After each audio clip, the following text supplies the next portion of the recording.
What's up, guys? Welcome to another episode of Ryan Meyer's Expeditions. This is going to be a Sam episode. I know you guys like those the best. We're just going to kind of try and take you through our day today. We have a lot of stuff planned. We just got this new aquarium. We're going to try and set that up today. We are also running out of fish in our fridge and our freezer. We know the swell is going to build the next couple days, so we need to go get some more fish. So we're going to go to the beach. We're going to see what we can get for dinner, and we're also going to try out a revolutionary new aquarium fish catching tactic that I don't know if people do. I don't know if you guys are going to like it or not. It's going to be interesting. Yeah. Am I allowed to pierce fish before I keep them as my pets? I don't know. Is that okay? I don't know. We'll see. We're gonna take you guys along through the day. Stay tuned. We got an action-packed day for you. Sam is not the strongest person in the world. Arms are weak. Come on, buddy. He does that little thing. This is a noise I haven't heard in so long, and then it'll start going, and then it goes. All right, guys, so we're going out today to catch these little aquarium fish. And to do that, I'm gonna try something new. We're gonna try and go fishing underwater for aquarium fish. Now, I found this rod, and this is pretty much the only use for an ugly stick. Check this out. This is now the best ugly stick fishing rod I've ever seen. Check out my goat fish catching magical secret weapon. We're basically gonna go out here, we're gonna go diving, we're gonna hold our breath, we're gonna swim down, I'm gonna look for the fish that I want, I'm gonna put this little bait right in front of its face, hope that he bites it, snatch him up out of the water, put him into my really cool creek cooler, which I think is gonna serve as kind of like my live well when I'm out here diving, and that's the plan. We're gonna go see what happens. I'm gonna try and get some fish for dinner too, so we'll take you guys along and go. All right, guys, so plans have changed again, as they do. Today, we have the world famous John from UluSub. You guys, I'm sure you've heard of the UluSub guns. He makes some of the most beautiful wooden guns on the planet. What are you bringing today? 145? Holy crap, what are you looking for? Okay, he's bringing a 145 to try and shoot uku. I'm bringing out the 120 Rob Allen roller as usual. I've never dove with John. I've known him online for like, God, I don't even know, 15 years? Rule number, 6 of spearfishing. When someone invites you to a place that you have not been, you always go. Even if we were already on my way to my spot, I already know my spot. Now I'm gonna learn a whole new place today. That's gonna be sweet. All right, we'll see you guys at the water. So plans have changed again, as they always do. Samagram is going to go home, but this has turned out to be a really cool spearfishing mission with John. Look at that cannon. It's a 130. It's a 130. We call it a 145, but it's a 130. John makes artwork, guys. I'll put a link to his website down below. Well, we'll see you guys in the water. So guys, the plan for today was try really, really hard and pick up an uku. Now, Sam had an awesome recipe she wanted to do with that, so that was the goal, and when I saw these guys down here, I was really excited, and that's all that I really wanted. You can see that hiding spot there is awesome. I'm tucked underneath that overhang. I remember feeling like I had a really nice hiding spot, but I wasn't comfortable. Like I couldn't quite extend my head up as far as I wanted to. But other than that, it was a beautiful spot. I was tucked away. There were moo, there were uku, there was the big old schools of opelu swimming around. It was a really nice spot to be in. I get down there, I do my dusting, I do my grunting, and I kind of really settle in, and I try not to move too much, and I want to see how those moo are going to react. Now, this is a fairly popular spot. This is not like any secret spot out here, so these fish know people. We saw 3 other sets of divers coming in and out on this same day, so these fish are fairly well educated, and you have to pull out kind of all the tricks in the book to get them to come close.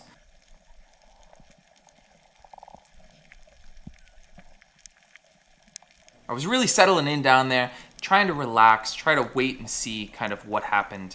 And I looked to my left right here, and I saw 3 beautiful uku come out of that school. You can see the one right there to the left is a slob. I mean, that's a 10, 12, 15-pound fish. It was a good fish. And I pull out all the stops. I've already been down there for a while. I do my dusting, I do my grunting. He looks like he's gonna turn for a second, and he does, but then he turns right back around and keeps on going where he's going. I think he was chasing around the opelu schools, and that's why he was a little bit less interested in me. I don't know. Who knows? Maybe that one little gun movement I did spooked him. I don't know, but I was on my way back to the surface to try again. So this next dive here is a really good example of kind of like how I choose my spots. See, that small patch of sand there was all I needed to decide that this was going to be a good spot to lay. You can see how that coral is kind of really lumpy and jagged and wouldn't be comfortable to land on. So that's why I chose this spot.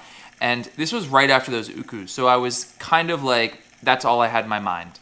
And I really wanted to get some food, but more importantly, like this was early in the dive, I was like, I want to get one of these ukus. So when I could see these vekes out there, the veke ulu, veke nonos, whatever, the red vekes, I wasn't really, that wasn't my first choice. So I wasn't really targeting them. A lot of times when you get to a new spot, like this was only our second and third dive on this spot, and we've seen so many ukus, we've seen so many big moo, that once you kind of shoot stuff, sometimes it can scare away some of those trophy fish. Sometimes it attracts them, but sometimes it scares them away.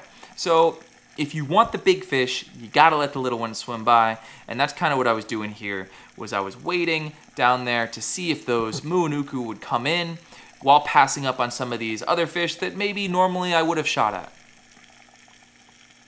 I spend as much time down there as I can, trying to be as relaxed as I can. I'm always kind of looking over my shoulder when I'm hunting these uku, because they will just come in behind you without you even noticing. With the moo, if I'm hunting them, I really try not to do that. I try to just tuck my head straight down into the sand, not move around too much, because that's usually what they need to feel comfortable to come closer to you. Another uku on the drop, but then I never saw anything come up. He was by your fence. What? The uku? Yeah. Behind me? Big, right? He was like 5 pounds. Yeah, it was small, yeah. You see those pig moo in the distance? No, oh, I saw the big moo, yeah. I see those all the time though, but I never have a chance. So we hunted that little area for a while where all the moo and uku were kind of stacked up, and then we kind of got pushed down the ledge. And we really should have stayed back where we saw all the fish, but you never know. And the current was pushing us along, and I didn't see much until we got further down towards the point of kind of the land there. And when I got down to the bottom, I did those couple grunts and had these omilu start coming in towards me. Now, I was hungry. I was like, fish is coming home with me today. That was the whole point. But again, once you shoot something, you've got to carry it around. Now you've got sharks. So I'm always like, your standards kind of get lower and lower as your dive goes on. You know, it starts off with like, all I want is an uku, and then it wants, okay, well, I'll take some goats. And then it's like, oh, well, maybe I'll take a omilu. And so right here, all those omilus were up in my face. And then out there, I see this beautiful giant trevally. Now, I wasn't planning on shooting him, but I just want to show the camera. And you can see that grunt there brought him right in. He was on his way in, and something spooked him. And I was like, what happened? What did I do? Maybe it was my gun movement. And then right there over my head comes that Galapagos shark. And that's classic grunting attracting these sharks in. The grunting sound does the same thing to the fish that it does to the sharks. You know, it's a wounded fish down there. It's a grouper. It's something dying. It's something getting eaten. It's commotion. And those sharks come and key right in on it, just like the fish do. So the plan today was not to spend too much time out there. We only had a couple hours, and we got down towards the point where there's these big pipes, and I was like, something is getting shot on this dive because I'm starving. And I curled up next to this pipe here. Great cover. This provides like awesome upwelling down there with the current runs right into it, and there were fish all over the place. You can see all those vekes, those red goatfish cruising around. There were some big uhus down there. I always end up in this boat though, where like I'm always still waiting for that dream fish. You know, I'm waiting for that big uku. I'm looking for that big moo that's out there in the distance. And because of that, I end up not taking a shot on some of the other fish that are right in your face until the very end of the dive. And sometimes that works, sometimes that doesn't, sometimes you end up going home with nothing. And I decided, I was like, something's getting shot right here. John had said on the previous dive, we're only doing one more dive, let's get out of here. So that's what was happening. You could see these little goats in there. I'm looking at those, that nice Joe Louis. There are those red vekes, and I was thinking about the Joe right there, trying to decide, maybe I'll take this one. Do I really want to shoot my 120 straight down in the rocks? And then I'm like, you know what, let's try for one of these red ones. He's coming in, and I get a decent shot on him, but it's a little bit low. And like these red vekes always seem to do, is they just kind of tear off. If you don't hit them really well, they're smaller fish, and they're really, really soft. So we just got out of the water with John, and unfortunately, I don't know, maybe John has bad luck, but we did not shoot anything. That's just spearfishing. That's the way it works out here. We saw a lot of fish. There were a lot of big ukus. There were a lot of big moos. I saw a giant trevally. I saw a bunch of big omilu or yellow spot pepillo, but I was really looking for that uku. Now, Sam just got back here. We're gonna go back out. We're gonna see if we can catch some fish for the aquarium back home. And I'm gonna see if she will let me go back to the uku grounds and see if we can't get an uku for dinner. Regardless, I'm shooting something today because I am starving, and we're gonna take it home and cook it because, like I said, I am hungry. I don't even care if it's a uhu, if it's a goatfish, something is dying. Mom's calling. See you in the water.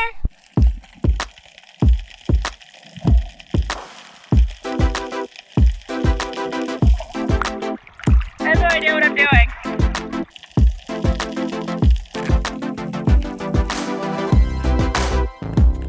I don't know if this is gonna work. They're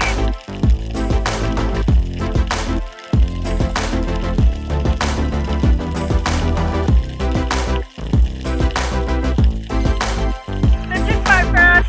Even the baby fish are too smart for us. Alright guys, I don't know if this is gonna work. We might have to go spearfishing.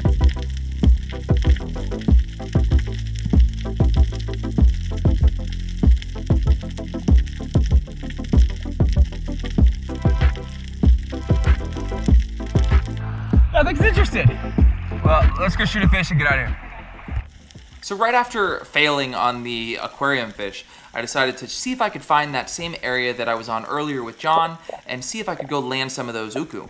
And I could not believe it, but because I hiked in the second time, the first time I swam in with John, but I happened to stumble upon the exact same rock that I was sitting under beforehand when I saw those big uku come by. So I went down, I did a nice breathe up, I tucked myself up underneath it, and I decided to wait and see if I could bring some of those uku back over to me. I'm down there, I'm doing my dusting, I'm doing my grunting right here, and I'm trying to see what will come in. There's so much life down here that I was like, I'm not going home until I bring one of these uku with me. Sam had an awesome recipe. She wanted to do uku skin chicharrones and miso like in the oven, and she was like, you're coming home with an uku, you need to go find one. So I was like, this has to happen. You can see those big school of moo out there, but I'm turning my head. And I really, really seem to struggle with this because if I'm in uku mode, I'm moving around. And if I'm in moo mode, I'm not. But I seem to like go into uku mode first and then kind of ruin my chances at the moo. So it's definitely something I need to work on. I mean, you can do the moo technique and still get the uku, but you can't really do the uku technique and then get the moo. So after that last dive, I was like, man, I gotta make something happen here soon. Sam is gonna be like, let's go here any minute. The sun is going down. So I was like, let's go down here and let's just grab one of these moo. I'll shoot a small one. I don't care, a 1 or 2 pounder. I'll take it home and I'll have dinner. So this one I decided to go down and do my moo technique, which is my patting of the sand, and then I'll just tuck up and stare at the bottom. That's it. I'll kind of look at little sand particles and try and zone off for as long as I feel comfortable and stay as still and as hidden as possible. This seems to get those moo really curious, and when I do lift my head up, hopefully they're right there in your face kind of looking at you. Now this does attract everything. This attracts those uku, this attracts goats, this attracts everything, but I can't really see them when they come in. So sometimes I feel like in my head that the uku will come up to me, but maybe I didn't see it, you know, and it's again, something I've really got to work on out here is how often I do this, because it's highly effective. You can see how close those moo came into me while I was down. There's a lot of life kind of all happening. There's some goats here to my left. There is some moo all around. I mean, it was really cool. And it's super, super effective. And just to keep that head down and kind of look and see what happens. Some Moana collies come in here from my left here in a second. And then I saw an uku.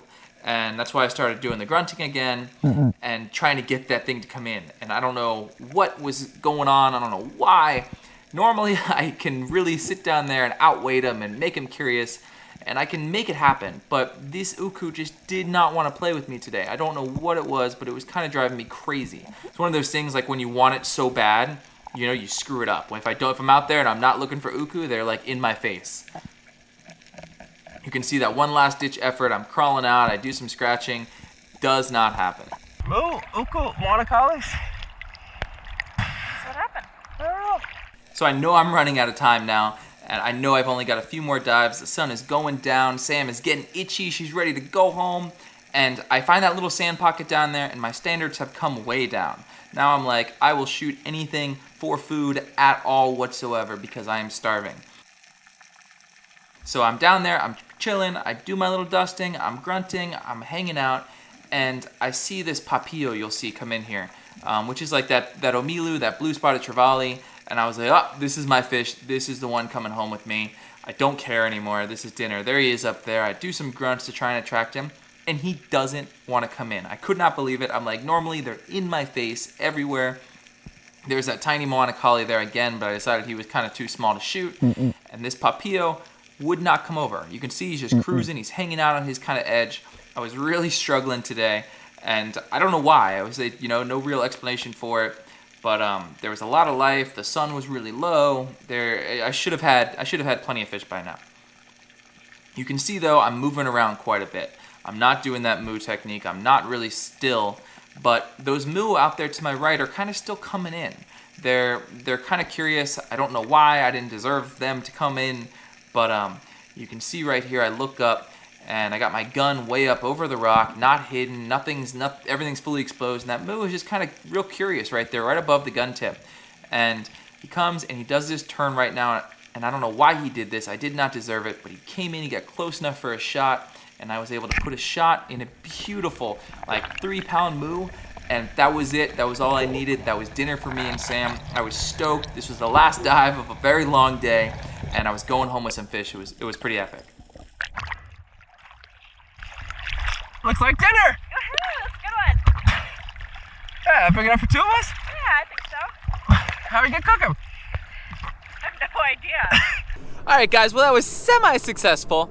Got out there, got a nice fish for dinner. We'll show it to you when we get home. The sun is going down. I'm gonna grab some pebbles, some substrate for the bottom of my fish tank, and we'll see you at home. All right, guys. We've got that moo from the other day. What are we doing with it, Sam? We are going to salt crust it and then bake it in the oven. We're so excited. I've always wanted to do this, but I've never actually done it, so we're stoked. While we're doing that, we're also gonna finish setting up the aquarium here. We have our first addition to the aquarium. It's a hermit crab named Shiny. We got a tide pool hermit crab named Shiny. He is freaking cute. All we did here was grab some of like the cleanest, nicest looking like crushed shell rock that we could find at the beach the other day, and that's what we're using.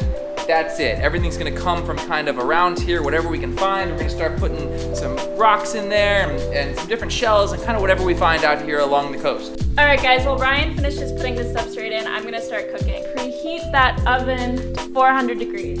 And none of you guys actually know about my salt addiction. I love salty things, salty food, salt water. That's Sam's dream right there. This is it. I wanna like burrow my face in it. That's gross. A cup of water, mix it in with the salt, and then we're gonna stir it up. This is weird. This looks weird. Look at the salt. I love this. Okay, you're gonna take your leaves from the rosemary sprigs and you're just gonna strip them into salt.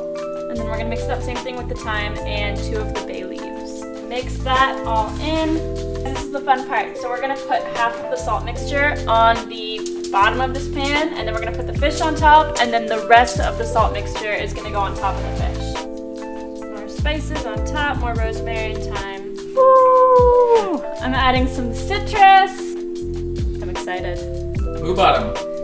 Fish on top.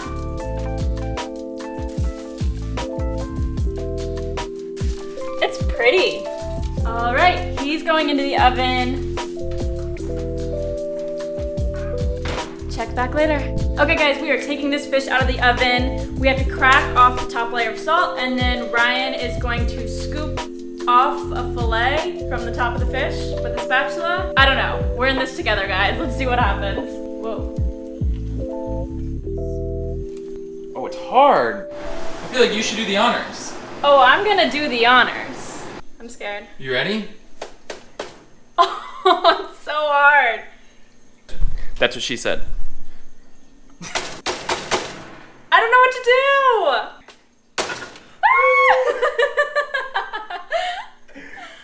Check it out. Wait, I'm so impressed. Me too. I had no idea how this was gonna turn out.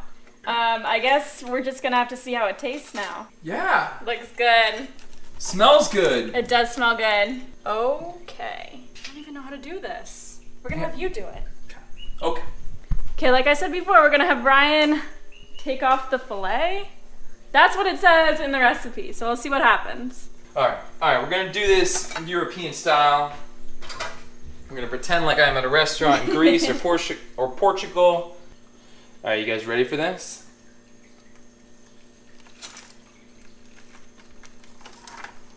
Wow. Check that out. Wait, I'm going for it. Get it? Oh, it's hot. Oh, for me? Okay.